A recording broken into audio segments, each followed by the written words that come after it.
Hi folks, David at Semper.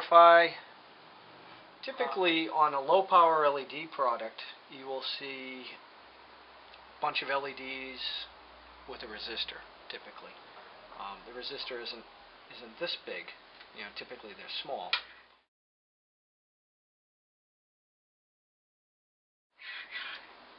All this resistor is doing is this is in series basically, and all it's doing is when you introduce voltage to the circuit, this burns off the voltage not consumed by the LED.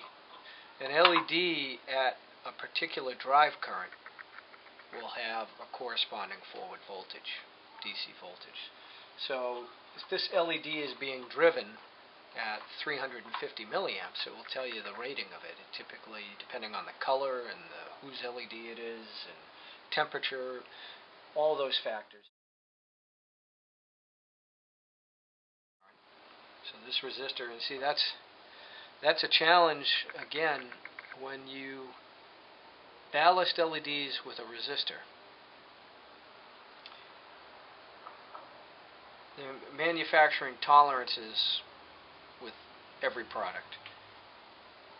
So the LEDs are going to have variation. The resistors will have variation. The wires, the boards, everything has a variation. So you can name a nominal number and say plus or minus 20%, and that will probably be close enough. If you want to start getting into accuracies of 1, 5, 10%, then you're going to have to do some mixing and matching as you're building the product to make sure that it matches. Okay. LED, the drive current is what determines the performance of the LED. Brightness, junction temperature, lumen output, you name it. And when you introduce a voltage source, then you need to somehow ballast it, or you have to produce the exact voltage required.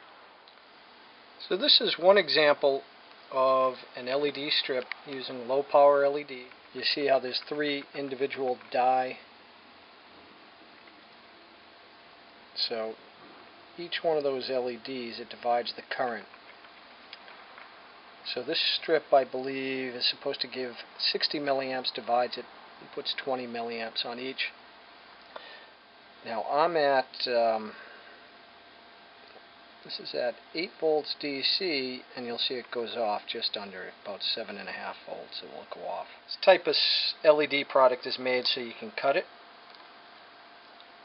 And so a foot would have 4 of these sections. Each one of these sections is approximately 3/4 of a watt. So a foot would be about 3 watts a foot. Okay. And so there's 1, 2, 3 LEDs. Now this has 3 ballasting resistors, and the accumulation of the total resistance ballasts it out. It's about 25 on this particular product. It's about 25% of the energy used on this strip goes to the resistors, and 3/4 goes to the LEDs. So that 3 watts of power, about 3/4 of a watt, is going towards the resistors. The other thing you have to keep in mind is these strips, not a lot of copper in there, and so these packages usually come on 5 meter reels, which is 16.25 feet, and you don't want to start attaching these one after another because the voltage drop on them is severe. It's not unusual to have voltage drop from this beginning to the end of the 5 meter strip of 1 volt to 1.5 volts. So even if you start at 12 volts here, just to the end of the strip, you'll be down at 10.5 volts. So if you attach another one of them onto this, onto the end here, then that means instead of starting at 12, you'll be starting at 10.5. In addition, there are amperage issues. So I wouldn't trust this strip to handle the current or amperage going through the conductors. Because each segment, when you drive LEDs at some voltage, you have these resistors ballasting the LED. And ballasting means that it burns off, each one of these LEDs has a certain forward voltage that's required to drive and energize. And any voltage in excess of that is burnt off.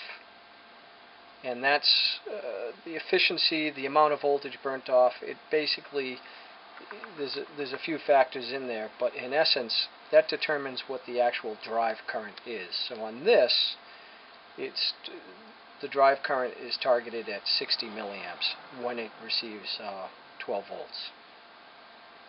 Now, depending on how efficient all these different components are, these resistors, if they're plus or minus 10, 20%, well, that could be plus or minus 10, 20% on your performance as well. But this 3-inch segment, if this is a current draw of 60 milliamps, which is 0.06 amps, when you have two of them, you have to double your amperage going through there. If you have a foot of it, as we talked about it before, a foot would be 3 watts. Well, 3 watts divided by 12 volts is approximately a quarter of an amp. So 10 feet would be 2.5 amps, and 16.25 feet would be up near 3-4 amps. Alright? So that has to be factored in. So if you do end up using these type of LED products, I strongly recommend to avoid any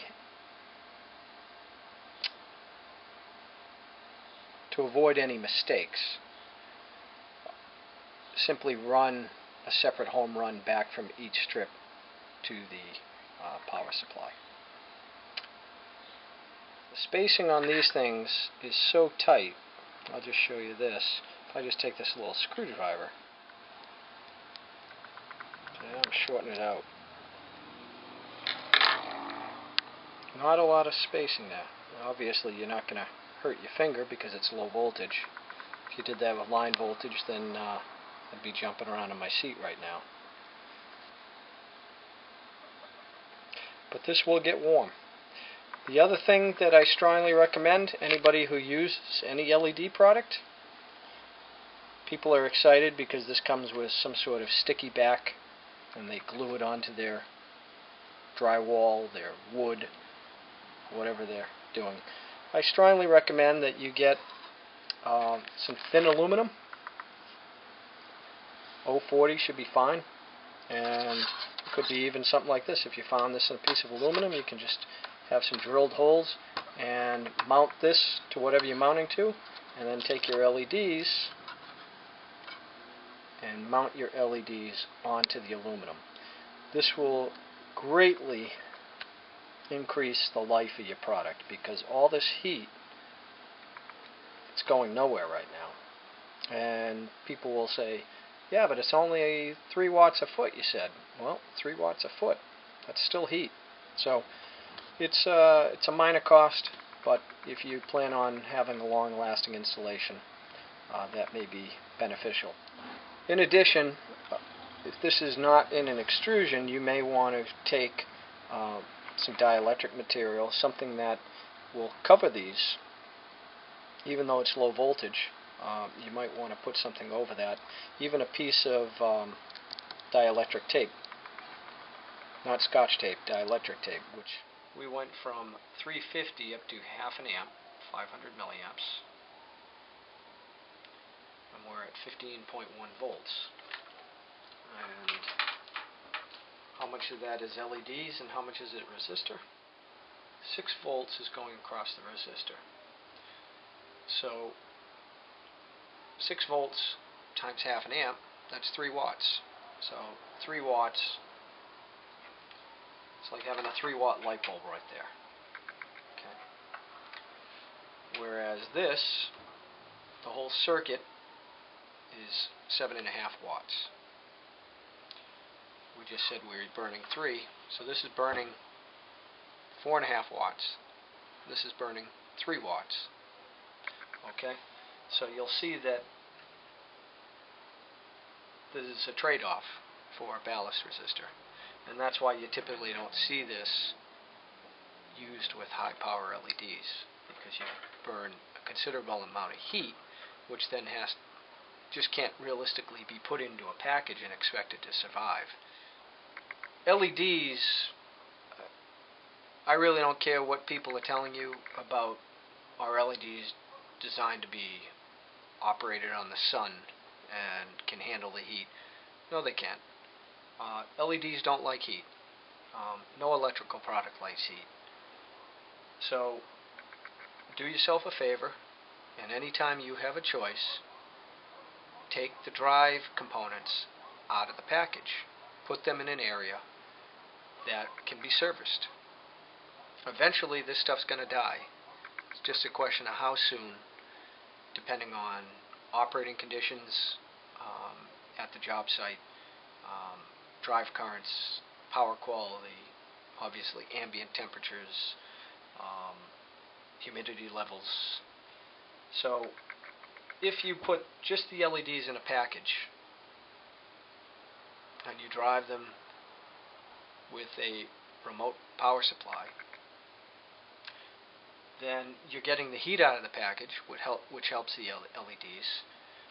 If, or I should say when, because everything dies, when you go to have to service it, you have, it's a lot easier to service it that way. Now, why do people use integral power supplies? Because it's a lot easier to wire. But there is a distinct trade-off in doing that. Integral transformers, in my opinion, have never been a real good option.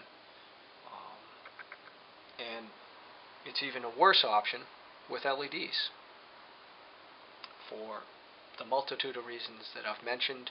To our website, click on FAQ Knowledge Base, send in your questions, send us emails, phone calls, let us know how we can assist in answering your questions. Have a great night. Thank you.